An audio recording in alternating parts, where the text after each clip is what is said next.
Hello everybody, मैं Rajesh Sharma, faculty computer science, government college Nasirabad.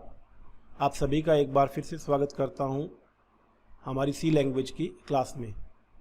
पिछली class में हमने रिलेशनल ऑपरेटर्स और उसके बाद जो है लॉजिकल ऑपरेटर्स की चर्चा करी और जाना कि किस प्रकार से जो है वो रिलेशनल ऑपरेटर्स जो है चीज़ों को कंपेयर करते हैं, नंबर्स को या एक्सप्रेशंस को कंपेयर करते हैं, और जो लॉजिकल ऑपरेटर्स हैं वो किस प्रकार से दो या दो से अधिक एक्सप्रेशंस को कंपाउंड करते हैं या जनरली कंपाउंड कंडीशंस में काम आते हैं।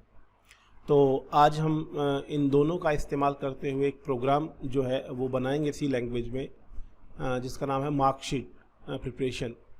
तो मार्कशीट के इस प्रोग्राम में हम ये लेके चल रहे हैं कि किसी स्टूडेंट के 3 सब्जेक्ट्स के मार्क्स हमको दिए गए हैं।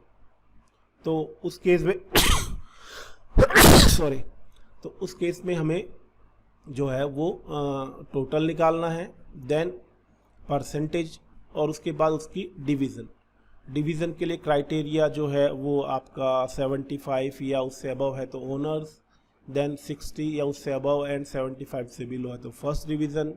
इसी प्रकार 45% से अबव और इक्वल और 60 से बिलो तो सेकेंड डिवीज़न, एंड देन आपका 33% से ऊपर और बिलो से 45% जो है वो थर्ड डिवीज़न, और फाइनली अदरवाइज जो है वो फेल जो हम उसमें कंडीशन के तौर पे ले रहे हैं। तो हमको एक तो जो है वो 3 सब्जेक्ट के जो मार्क्स हैं उसको मैं मान रहा हूँ कि M1, M2, M3 ले रहा हूँ। तो देखिए प्रोग्राम हम स्टार्ट करते हैं। तो सबसे पहले तो हमको प्रोग्राम में हेडर फाइल, क्योंकि हम यूज़र से इनपुट लेंगे और आउटपुट देंगे, उसके लिए हमको stdio.h इंक्लूड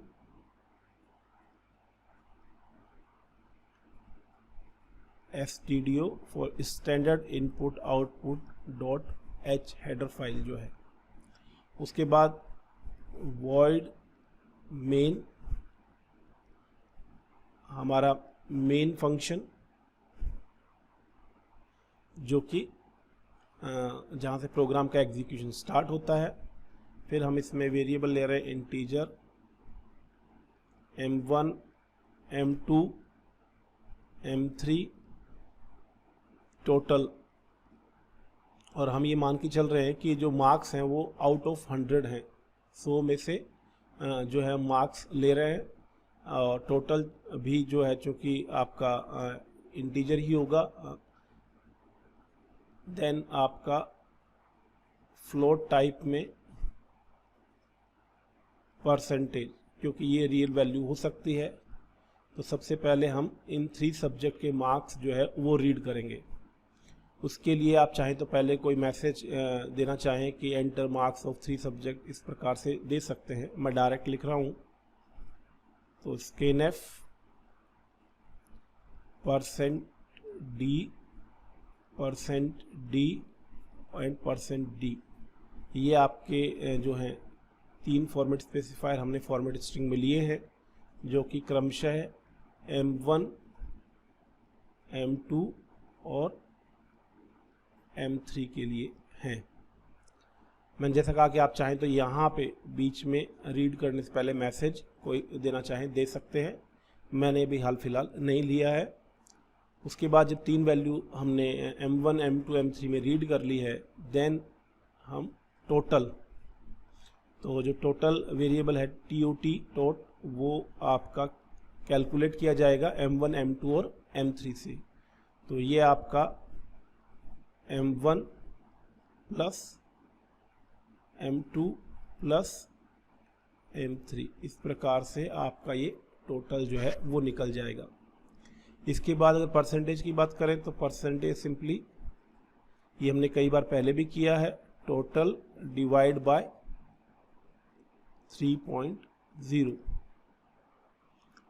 इसके बाद जब टोटल आपका निकल गया, परसेंटेज आपकी निकल गई, अब आप डिवीज़न को क्या कर सकते हैं, चेक कर सकते हैं। तो इसके लिए जो कंडीशन मैंने बताई, अब उसमें पहली कंडीशन जो है ऑनर्स के लिए, वो तो simply percentage greater than equal to 75 ये आपकी रहेगी, और आप इसमें प्रिंट करवा देंगे printf ऑनर्स।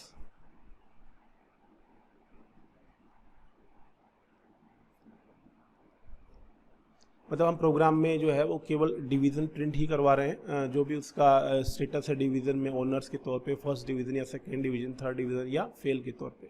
हम चाहे तो इसके जो है परसेंटेज और टोटल भी प्रिंट करवा सकते हैं साथ में, तो उसके लिए हम जो है वो अलग से प्रिंट एफ स्टेटमेंट लिख सकते हैं। अभी हाल फिलहाल में जो है वो उसकी जो डिवीज़न या ग्रेड है वो ही प्रिंट करवा रहा हूँ। फिर ये एक कंडीशन हुई। फिर दूसरी कंडीशन जो है वो अगेन आप इफ़ जो है वो लगाएंगे और इसमें आपका परसेंटेज 60 से बराबर या ज़्यादा हो और 75 से बिलो हो। तो परसेंटेज जो है वो लेस देन 75 एंड, अब एंड मैंने जैसे बताया था ये आपके कंडीशंस को कंपाउंड करता है या एक्सप्रेशन को कंपाउंड करता है। तो एक एक्सप्रेशन तो ये हो गया परसेंटेज लेस देन 75 और दूसरा हो गया percentage greater than equal to 60। अब ये एंड में जब दोनों ट्रू होंगे तो ही ये क्या करेगा, ट्रू रिटर्न करेगा। यानी कि इस केस में इफ़ के अंदर जो स्टेटमेंट लिखी जा रही है फॉर फर्स्ट डिवीज़न वो तभी एग्जीक्यूट हो पाएगी अगर जो है ये दोनों कंडीशन जो हैं वो ट्रू होती हैं। यानी कि परसेंटेज 75 से बिलो भी होना चाहिए एंड आपका 60 से ज़्यादा भी या बराबर होना चाहिए। तो इस प्रकार से फर्स्ट डिवीजन की कंडीशन लिखी और कंपाउंड करने के लिए हमने एंड का इस्तेमाल किया। एंड का इस्तेमाल हम लॉजिकल एंड का तब करते हैं जब हमको गिवन कंडीशंस में सारी जो है वो कहीं ना कहीं ट्रू चाहिए, यानी सभी के ट्रू होने पे कोई एक्शन हम लेना चाहते हैं, तो उन सभी कंडीशंस या एक्सप्रेशंस के बीच में हम एंड का इस्तेमाल करते हैं। Then if percentage less than 60, अगर 60 से कम है and percentage greater than equal to आपका 45 ले रहा हूं मैं, सेकेंड डिवीजन का जो निचला क्राइटेरिया है। तो यहां पे प्रिंट एफ सेकेंड, और आप देखेंगे कि दूसरी बार वापस मैंने जो है वो एंड का इस्तेमाल किया है क्योंकि आपका जो है वो दोनों कंडीशन मतलब 60 से बिलो जब होता है और 45 से बराबर या ज़्यादा होता है, तो 45 से 60 की रेंज की जो रेंज में मार्क्स होते हैं वो स्टूडेंट सेकेंड डिवीज़न की कैटेगरी में आते हैं।